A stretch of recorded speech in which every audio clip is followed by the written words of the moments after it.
it's definitely ups and downs is definitely one of the ways I would describe it.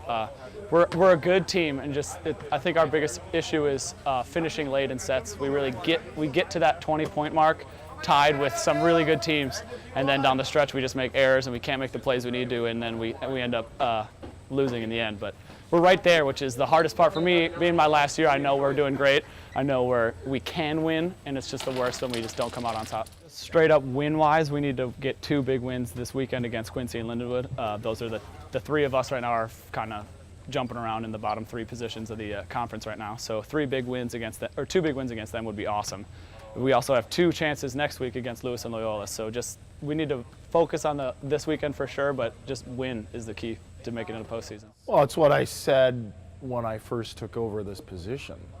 Our first year was a learning curve, a tremendous learning curve. Our second year we were better and going to be better. The problem is, of course, all the other volleyball teams were going to be good. And I think we've improved in a lot of areas.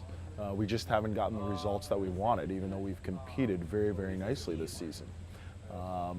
This year I know we haven't won as many games as we would like to, but at least we've put ourselves in a position to be successful by winning some matches. We just haven't gotten over the hump. Part of that is still our youth and inexperience, and that continues to get better on a daily basis.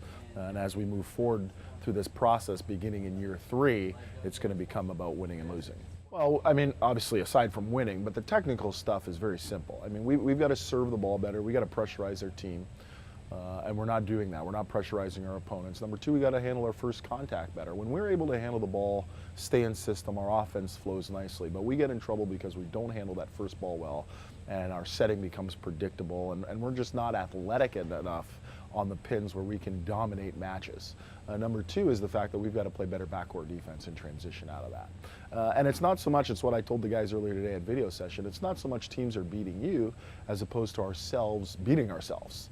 Because we're making really unforced errors and mental errors that you see at the beginning of the year as opposed to being 3 months in now. So we just got to clean up on our end. Hopefully being home for the next 4 matches will help that. It'll energize our kids, especially our bench players that come in role spots to make things happen. I think they always play better at home. And we just got to take care of the ball, play hard, and let the chips fall where they may.